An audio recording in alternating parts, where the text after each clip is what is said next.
el himno de victoria. Cuando no estés frente al mar y lo tengas que atravesar, llama a este hombre con fe.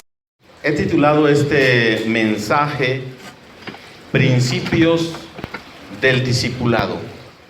Principios del Discipulado.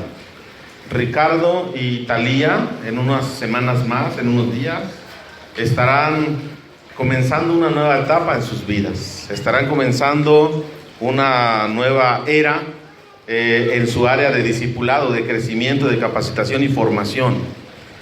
Desde el momento en que ustedes recibieron a Cristo, comenzó un discipulado, Dios, a través de muchas personas en ustedes. Y va a continuar este discipulado hasta que ustedes mueran o el Señor venga. Entonces, hasta aquí, ¿qué opinan? ¿Han sido buenos discípulos? ¿O más o menos? ¿O así como vienen de contentos? Más o menos.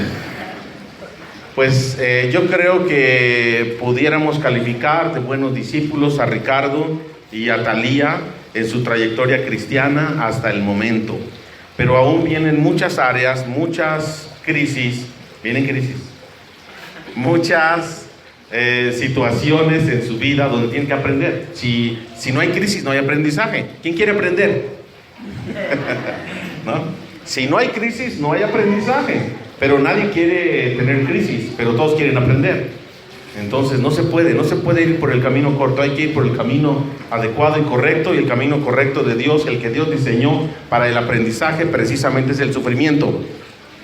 Hay precisamente una teología del sufrimiento. A Jesús se le conoce como el siervo sufriente, Isaías 53 y otros capítulos de Isaías, como el siervo sufriente. La teología del sufrimiento nos habla acerca de que si tú quieres crecer, si tú quieres madurar en tu vida cristiana, en tu vida matrimonial, en tu vida laboral, en cualquier área de tu vida, es necesario pasar por crisis. Las crisis nos llevan al crecimiento, las crisis nos llevan a tomar decisiones, las crisis nos llevan a o fracasar o triunfar, ¿no?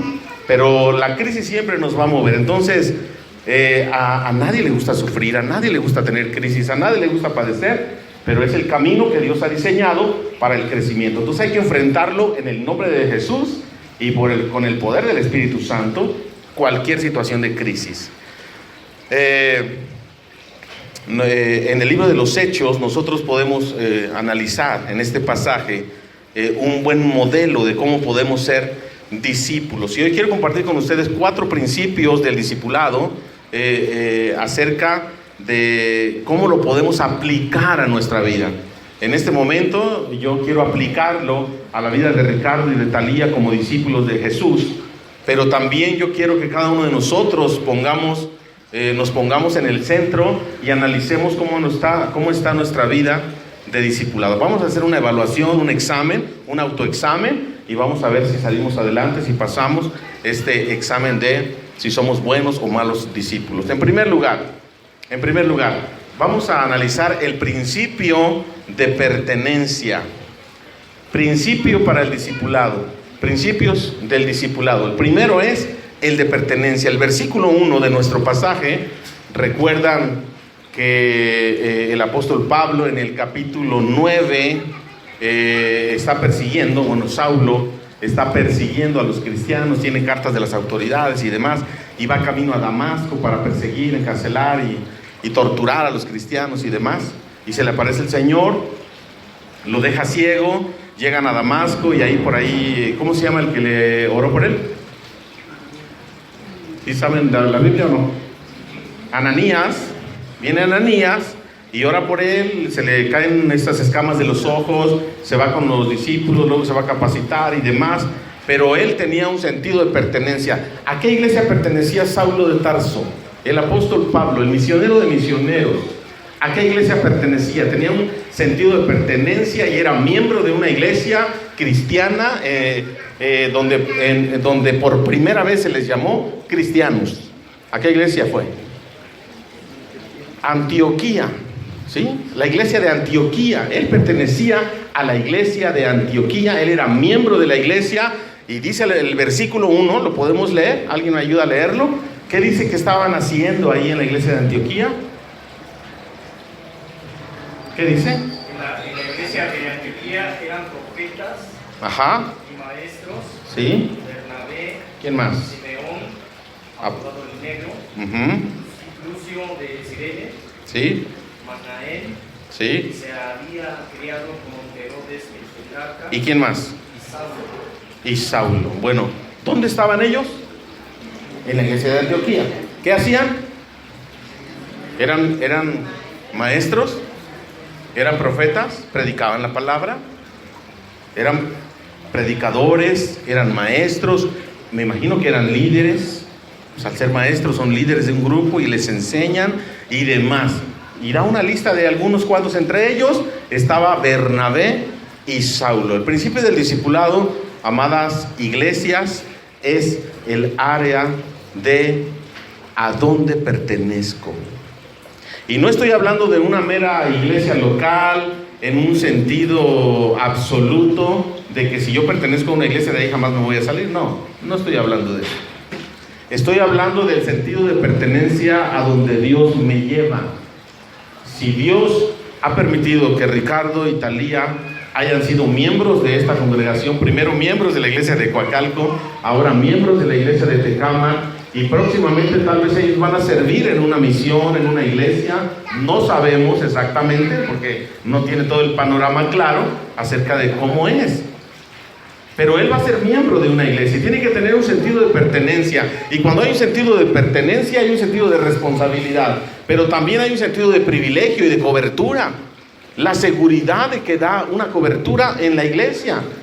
Y es muy importante que los discípulos deben de tener este sentido de pertenencia, de saber que pertenecemos a una iglesia, que hay un pastor, que hay un liderazgo, que hay autoridades dentro de la iglesia, que hay ministerios. Y lo que estaba haciendo Pablo, Bernabé y sus amigos era que estaban sirviendo. Estaban sirviendo. Estaban enseñando la palabra, estaban predicando, estaban atendiendo lo que tenían que atender. Y ahí es donde nosotros tenemos un sentido de pertenencia. Yo quiero preguntarte a ti, ¿de veras tienes un sentido fuerte de pertenencia a una iglesia local? Porque de lo que vemos aquí es que el apóstol Pablo tenía un sentido de pertenencia, y Bernabé, y Silas, y Juan Pablo, y todos ellos tenían una iglesia a donde pertenecían. El apóstol Pedro, el apóstol Juan, Santiago, tenían una iglesia allá en Jerusalén a donde ellos pertenecían. Y déjame decirte que Pablo hizo 3 viajes misioneros. Y déjame decirte que en cada uno de los viajes misioneros, él regresó ¿a dónde? Antioquía. ¿Y qué hizo? Rindió informes. ¿Quién? ¿El apóstol? Sí, el apóstol. ¿Quién? ¿El misionero de misioneros? Sí, el misionero de misioneros. Tenía un sentido de pertenencia fuerte. Y yo pertenezco a esta iglesia, aquí hay liderazgo, y yo me debo a ellos, y a ellos yo me entrego las cuentas de lo que hago. ¿Cómo la ve usted? Sentido de pertenencia. Si usted analice su vida de discipulado, ¿usted tiene un sentido de pertenencia? Esta iglesia de Unifam Tecámac o Coacalco o Aragón o alguna otra iglesia es la iglesia donde Dios me ha puesto, donde yo soy miembro y donde yo sirvo. Y aquí es, hasta que Dios diga lo contrario, aquí es donde yo voy a estar. Amén. Número 2, el segundo principio. El segundo principio es el principio de autoridad. En el discipulado tenemos un segundo principio que no podemos pasar por alto, el principio de autoridad. Versículo 2. Estaba entonces Saulo de Tarso, estaba el Negro, estaba Bernabé, estaban otros por ahí enseñando, predicando, y estaban ahí sirviendo. Y entonces el versículo 2 dice que el pastor, o los ancianos, un miembro de la iglesia, ¿quién les dijo que tenían que apartarlos? El Espíritu Santo. ¿Saben que esta es una de las situaciones más hermosas, pero también complicadas? Usted ha escuchado a personas decir: es que Dios me habló y me dijo que tenía que hacer esto, tenía que hacer aquello. ¿Ha escuchado así a personas? ¿Cómo te habló, no? Escuchaste su voz a través de la Biblia, a través de una circunstancia, a través de algo una puerta que se abrió, una persona que vino. ¿Cómo Dios te habló? Dios habla de muchas maneras. Dios habla de muchas maneras. La máxima revelación es a través de su Hijo Jesucristo. Dios se manifiesta y se revela de muchas maneras, a través de sueños, a través de ángeles, a través de circunstancias, una gran revelación a través de su palabra, pero la máxima revelación ha sido a través de su Hijo amado, y Él habla a nuestras vidas. Cuando el Señor Jesús se va, envía al Espíritu Santo, y ahora el Espíritu Santo es nuestra guía, es nuestra autoridad, es el que tenemos que escuchar la voz. ¿Quién escucha la voz del Espíritu Santo? A ver, levante la mano. A ver, ¿quién escucha la voz del Espíritu Santo? ¿Cómo? ¿Le habla? Pues Silvia, te hablo. ¿Así? Porque dice la palabra de Dios que el Espíritu Santo les dijo, ¿sí o no? ¿O cómo dice su Biblia? Dice aquí en la NBI, el versículo 2, mientras ayunaban y participaban en el culto al Señor, el Espíritu Santo dijo: apártenme ahora a Bernabé y a Saulo para el trabajo que los he llamado. Usted puede tener muchas maneras de discernir la voluntad y escuchar la voz de Dios. Pero vemos aquí con claridad cómo en el principio del discipulado, en este principio de la autoridad, cómo el Espíritu Santo es el que dirige nuestras vidas. ¿Cómo puedes tú decir: yo soy dirigido por el Espíritu Santo? Escucho la voz del Espíritu. Espero que Ricardo y Talía estén escuchando la voz del Espíritu Santo que les ha dicho. Y a la iglesia también, si la iglesia escuchó algo diferente, si la iglesia sabe algo diferente y no lo dice, que hable ahora o que calle para siempre. Si la iglesia escucha algo distinto y ellos dicen: escuché la voz del Espíritu Santo que me dice que tengo que irme a Juárez,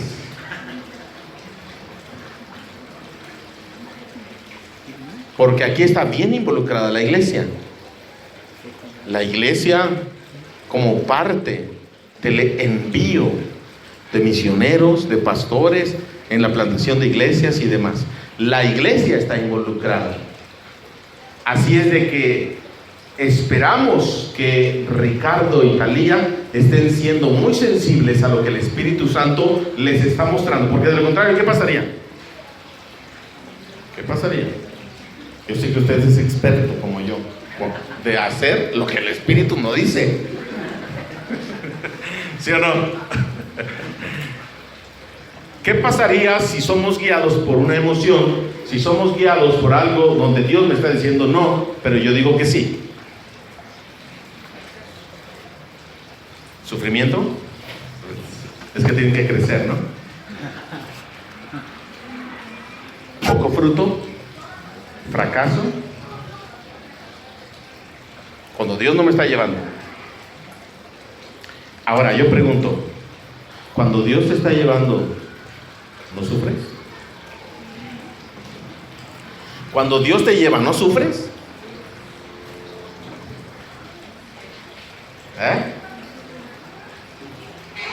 Si Dios te está llevando, te está diciendo: ven, vamos, conmigo no vas a sufrir. ¿Así dice el Señor? Entonces, ¿por qué evaluamos sufrimiento, fracaso con la voluntad de Dios y demás? A ver. Porque lo evaluamos así y le decía: no, sí, se abren puertas, y si todo está bien, y si no, pues eso significa que es de Dios.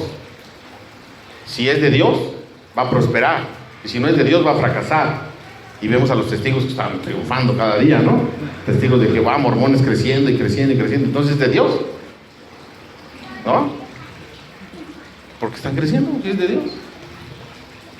Digo, si no es de Dios. Pero llegará el día, ¿verdad? Llegará el día donde se vea la verdad, donde terminará. Ahora, la autoridad. Un buen discípulo se somete a la autoridad. Un buen discípulo obedece la voz del Espíritu Santo.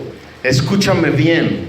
Cuando nosotros, el apóstol Pablo fue enviado, recuerda cuando fue llamado, y qué fue lo que le dijo a, ¿cómo se llama el que le quitó la venda de los ojos? Ananías. ¿Qué fue lo que le dijo a Ananías? Ve, porque yo le he de mostrar ¿qué?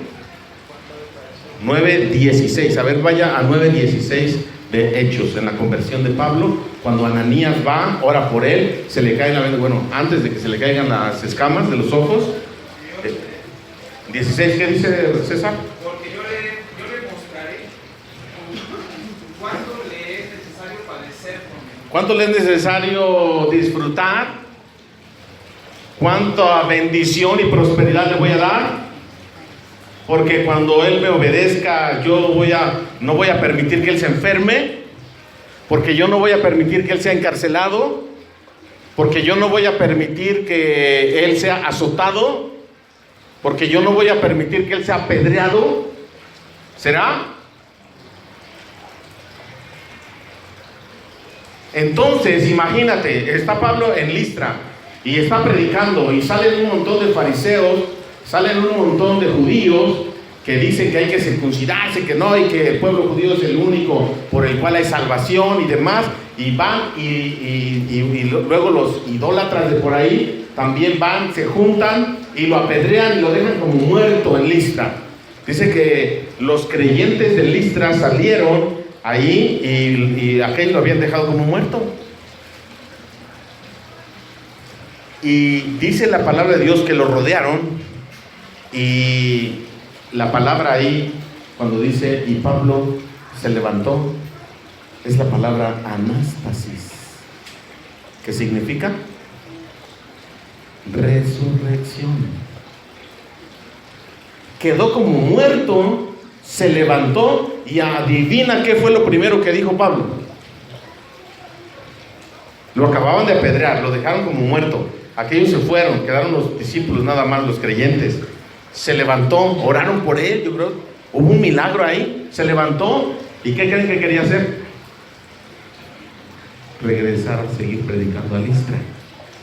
¿Acaso tú no dirías, ay, creo que no estoy en la voluntad de Dios? ¿No? Se me cerraron las puertas aquí. Yo creo que no es la voluntad de Dios, porque me andan medio matando, o me mataron, me azotaron, me encarcelaron. Yo creo que no, yo creo que Dios se equivocó, ¿no? Porque si Dios estuviera respaldándome, otra cosa sería. ¿Se da cuenta del pensamiento que tenemos? Pero la realidad de un misionero de misioneros es otra. Es diferente. ¿Y a poco el apóstol Pablo dijo, no, creo que no soy llamado? Al contrario, defendía su apostolado, defendía su llamado. Y nosotros aquí estamos tratando de decir que en medio de los discípulos que estamos formando, ¿cómo podemos discernir la voz del Espíritu Santo? ¿Cómo podemos saber si realmente es el Espíritu Santo el que me está llevando, guiando a pertenecer a una iglesia, a servir en una iglesia, a trabajar en una empresa, a estudiar cierta carrera, a casarme con una persona X? ¿Cómo es que yo estoy escuchando la voz del Espíritu Santo? ¿Cómo me aseguro? A ver, expertos en Biblia, ¿cómo me aseguro? ¿Hay paz? ¿Esa paz es un sentimiento? ¿Es una convicción? ¿Es un conocimiento? ¿Es fe? ¿La paz es fe? ¿O es diferente la fe y la paz? Y aquí es donde entra, de veras, si usted es un discípulo, se somete a la autoridad. Y usted no se puede someter a la autoridad si no conoce a su Señor y no tiene una relación fresca, continua, clara, delante de su Señor, en humildad y en adoración continua y permanente. Continua y permanente. La palabra de Dios, el ayuno, la oración, la alabanza, congregarse, servir. Ahí es donde Dios quiere. Ahí es donde Dios te quiere. ¿Cómo puede usted saber? Solamente usted y Dios. Nadie puede decirle a ellos que no es la voluntad de Dios. Ellos saben, han orado, saben cuál es su comunión con Dios, saben lo que Dios les ha dicho a ellos. Usted no puede decir, ni yo. Podemos darle consejos, podemos decirle, yo me parece que no, o me parece que sí, o mi experiencia es esta o aquella, o la palabra de Dios dice esto, pero la autoridad de la palabra del Espíritu Santo solamente es personal. Usted y Dios, para que no le eche la culpa a nadie, ¿verdad? Así es de que ellos no digan, no, es que tú me dijiste que sí, pero no le echen la culpa a nadie. La autoridad, si son guiados por el Espíritu Santo, entonces obedezcan. Si es el Espíritu Santo el que les está moviendo a tomar ciertas decisiones, obedezcan y punto. Que el panorama, que el clima, que la circunstancia, el Espíritu Santo te dijo que fueras, ve. Es que vaya, sea obediente. Y eso es lo que el Señor está esperando de un discípulo en este principio de la autoridad. Y si a usted está diciendo que se quede, quédese. Y si a usted le está diciendo que se calle, cállese. Número 3. Principios del discipulado. Ya llevamos los principios de pertenencia. Pertenecemos a una iglesia local. Sirva. Usted vea que el apóstol tenía un sentido de pertenencia. Antioquía era su iglesia. De autoridad. Escucharon la voz del Espíritu Santo que les dijo: apártenme a Saulo, apártenme a Bernabé. Ahora sí, versículo 2. ¿Para qué me aparten? Para la obra que ¿qué? Que yo les he encomendado o llamado. ¿Cómo dice? Llamado. Escúchame bien, hermano. Iglesia, Dios no te va a comisionar a nada si no eres un miembro activo y servicial en la iglesia. Dios no te va a llevar y comisionar a un proyecto especial si tú no eres un miembro activo y servicial dentro de la iglesia. Lo que estaba haciendo Pablo, el negro, y Bernabé y sus amigos era servir. Y de entre los que estaban sirviendo, Dios le dijo: apártame a 2, porque yo tengo un propósito para ellos. El principio del propósito. Cada uno de nosotros tenemos un propósito especial dado por Dios. Debe de haber propósito por el cual tu vida cristiana tenga significado y tenga sentido. Déjame decirte que si te dices cristiano, pero no sirves en la iglesia, no tienes discípulos, no estás dando el fruto que requiere el Señor, va a llegar el momento en que te va a pedir cuentas, y ahí es donde va a ser el lloro y el crujir de los dientes. Porque te dices, pero no eres.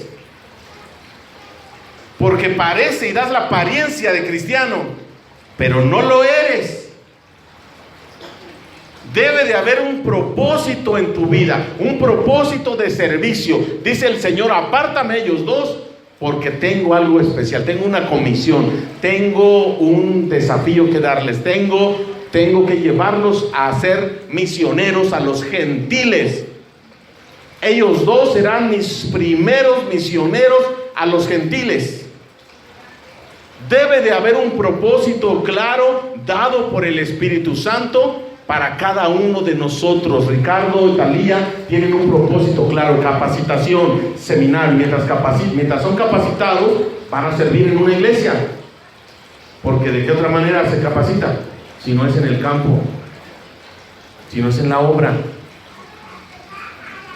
Ellos tienen algo específico, ellos tienen un llamado especial en un sentido, ¿verdad? Porque ahora ellos van allá, pero cada uno de nosotros es especial y tiene un llamado especial.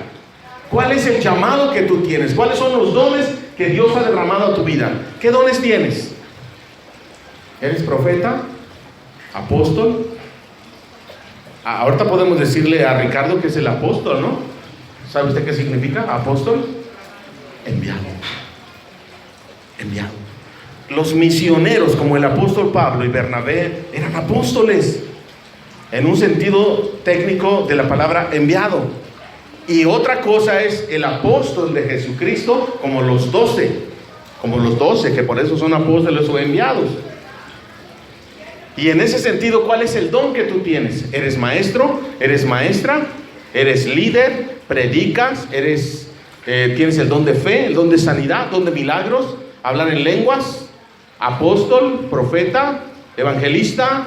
¿Don de dar? ¿Don de ayudas? ¿Don de misericordia? ¿Don de administración? ¿Cuál es tu don? ¿Cuál es el don que Dios te ha dado para que tú lo pongas al servicio de Dios y tu vida tenga sentido y propósito? Porque no hay llamado de Dios sin un propósito. Apártenme a ellos dos para la obra que yo les he llamado o encomendado, o que yo les voy a dar. Así es que en el discipulado, escúchame bien, si en el discipulado tú no pones manos a la obra, y si en el discipulado tú no activas tu fe, activas tu amor, activas el evangelismo, activas esto que está a veces estático en nuestra vida, déjame decirte que entonces no estás viviendo el tercer principio del discipulado, que es el propósito. ¿Cuántos de aquí estamos sirviendo en un área? ¿Cuántos de aquí estamos colaborando en área de grupo familiar, evangelismo, discipulado, maestros? ¿Cuántos estamos sirviendo dentro de la iglesia? Escúchame bien, Dios no llama a los que están estáticos, no llama a los que están sentados solamente. Él no te va a llamar si tú estás sentado solamente. Él va a llamar a los que están activos y sirviendo, y los va a llamar a algo más allá de lo que tú te imaginas, porque el apóstol Pablo y Bernabé no se imaginaban hacia dónde los estaba llamando el Espíritu Santo.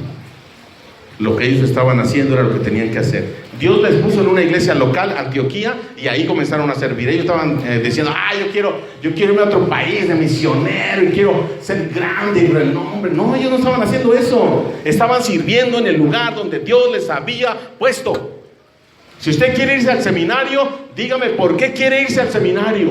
Porque ya está dando fruto, porque ya está sirviendo, porque pertenece a una iglesia, porque está sometido a la autoridad de la iglesia. Y de esta manera usted esté seguro que Dios le va a llamar a algo más. Jamás va a llamar a alguien que está ahí solamente estático, sin hacer nada, sin servir. Y si usted se dice cristiano y no está dando el fruto requerido, si usted se dice cristiano y no tiene ni un solo discípulo, usted no es cristiano. Si usted se dice cristiano y no tiene a una persona que Dios le ha permitido compartirle de la fe, enseñarle el camino cristiano, modelarle cómo debe ser una vida cristiana, y ya se bautizó, ya está sirviendo, ya tiene otros discípulos, si usted no tiene esa experiencia, usted no es cristiano. ¿Cómo la ve? ¿Qué es ser cristiano?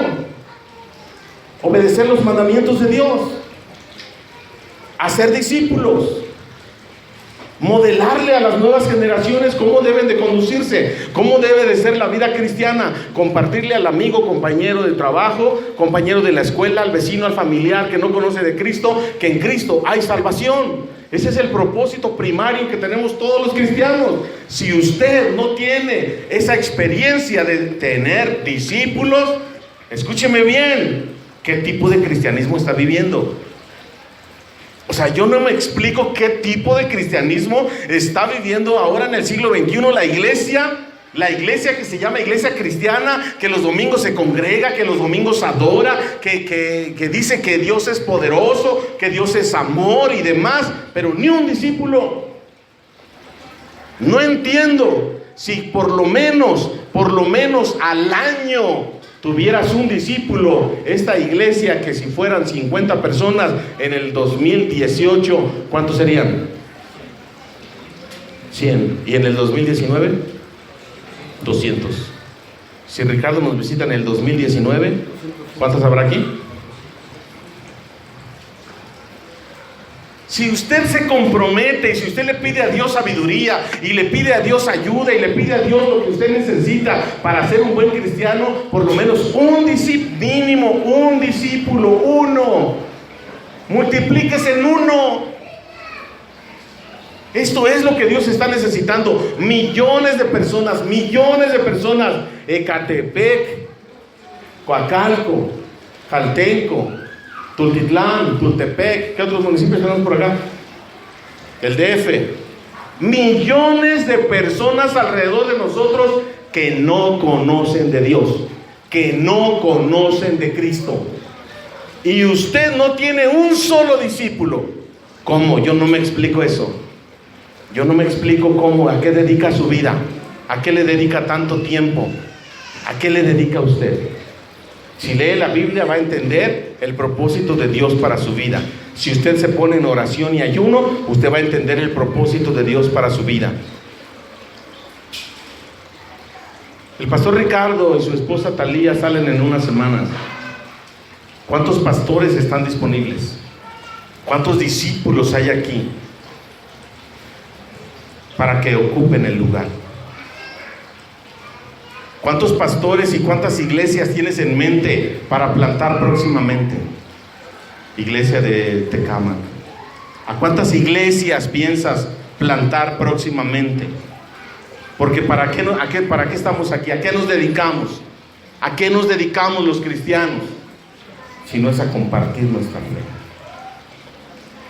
El mandamiento dice ir y hacer ¿qué?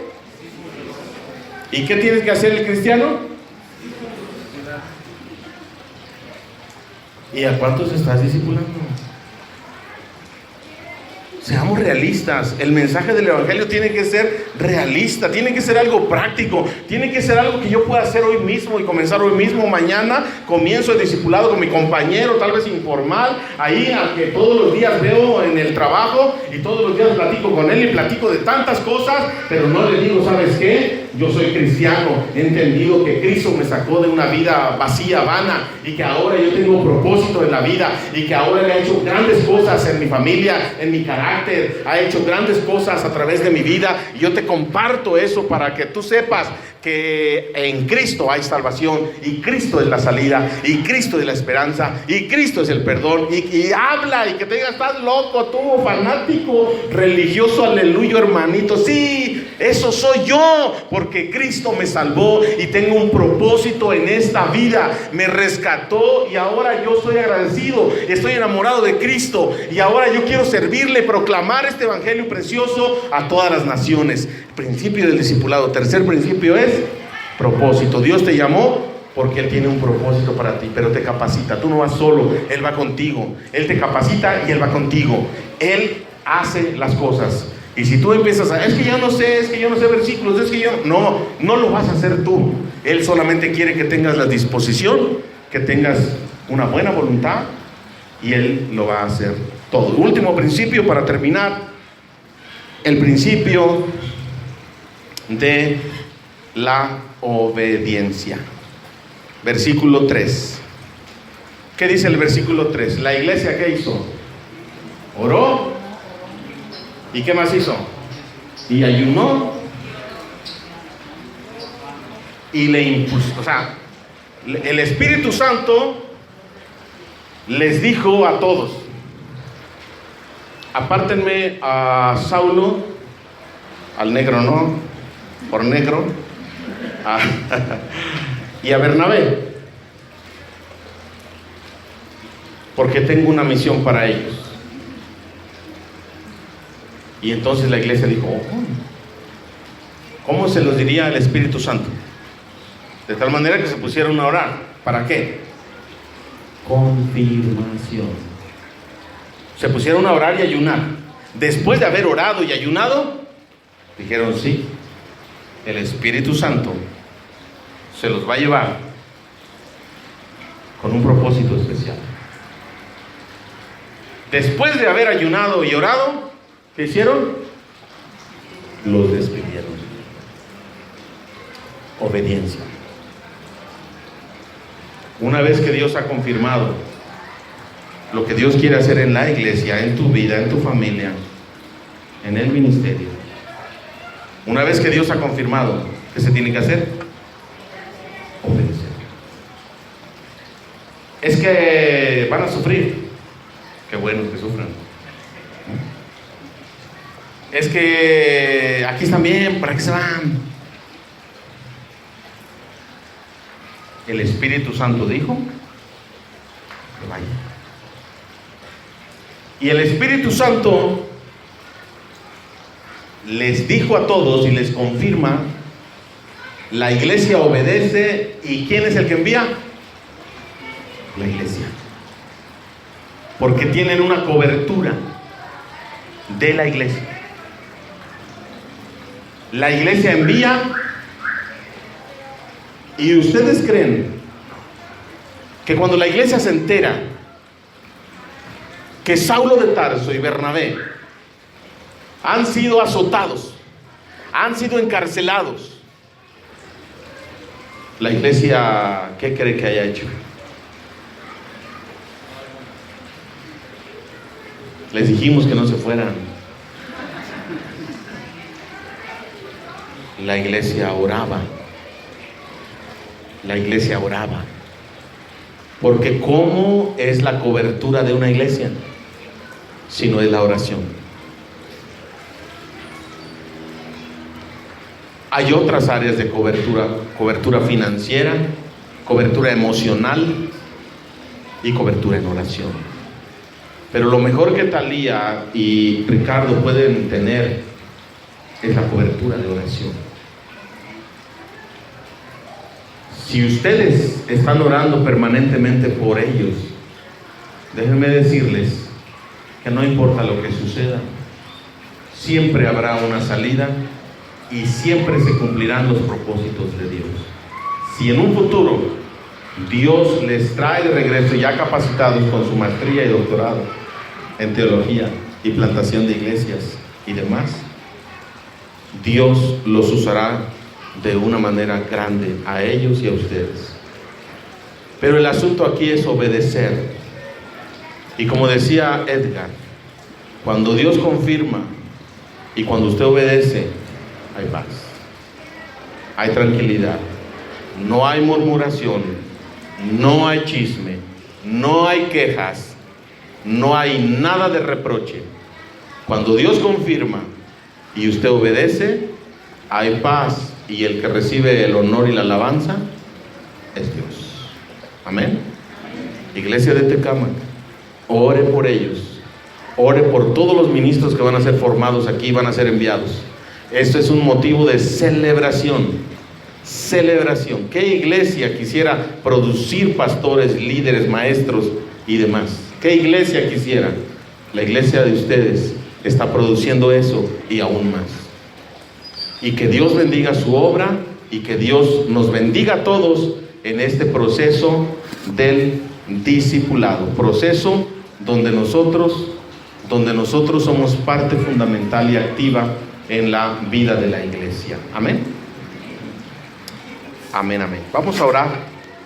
Y yo le voy a pedir a Ricardo y a Talía, si se puede, se pudiera aquí arrodillarse o dos sillas, ¿sí? Y vamos a orar por ellos.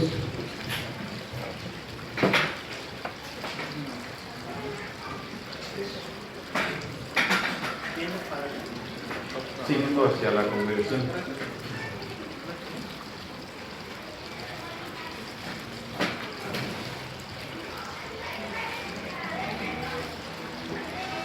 Muy bien, les voy a pedir que ustedes dirijan sus manos hacia ellos en el sentido de solidaridad, de bendición, de respaldo y de cobertura como iglesia hacia Ricardo y hacia Talía, y que Dios bendiga sus vidas, su caminar, que Dios bendiga y prospere todo lo que ellos pisen y lo que ellos toquen. Vamos a ver. Padre, en el nombre de Jesús, en esta tarde, Señor, ponemos en tus manos preciosas la vida del pastor Ricardo, de su esposa Talía. Bendice, Señor, sus vidas. Ellos han escuchado la voz de tu Espíritu Santo y ellos salen, Señor, con la cobertura y la bendición de tu iglesia. Bendícele, Señor. Vendrán aventuras y vendrán cosas que tal vez ellos no conozcan, pero hacia allá los quieres llevar para que las conozcan. Bendice, Señor, a los maestros que los van a capacitar, a los directivos del seminario, la iglesia donde ellos te van a servir, y bendice, Señor, cada vez que ellos estén en una consejería, en un púlpito o en un salón de clases. Que sea tu Espíritu Santo el que hable a través de ellos y que muchas almas vengan a tus pies. Que tú hagas milagros y prodigios a través de sus manos y de sus oraciones, y que tú seas honrado en todo, Padre. Bendice, Señor, a esta pareja que en unas semanas saldrán, Señor, a otro estado, lejos de aquí. Pero en el nombre de Cristo, Señor, sabemos que van bajo tu cobertura, bajo tu bendición. Llénales con tu Espíritu Santo y que nunca se alejen por, aunque vivan crisis difíciles. Sabemos, Padre, que tú siempre estarás con ellos y les darás una salida. Tómalos en tus manos preciosas y gracias, Señor. Si en un futuro, Padre, tú les darás hijos, te rogamos que tú los bendigas y que tú les ayudes en todo. Tómalos en tus manos preciosas, Padre eterno, en el precioso nombre de nuestro Señor Jesucristo. Te ruego por la iglesia de Infante Cámara. Bendice a mis hermanos, a los líderes que tendrán que tomar decisiones, al Comité Nacional. Ayúdanos, Señor, a tener una buena relación con ellos para saber qué hacer, cómo hacerlo, de tal manera que tu iglesia siga avanzando, produciendo pastores, líderes, maestros, predicadores, Señor, plantando nuevas iglesias en las cuales, Señor, se hagan nuevos discípulos. Bendice a la congregación de Tecámac en esta hora en especial, en el precioso nombre de nuestro Señor y Salvador Jesucristo. Amén. Amén. Gracias.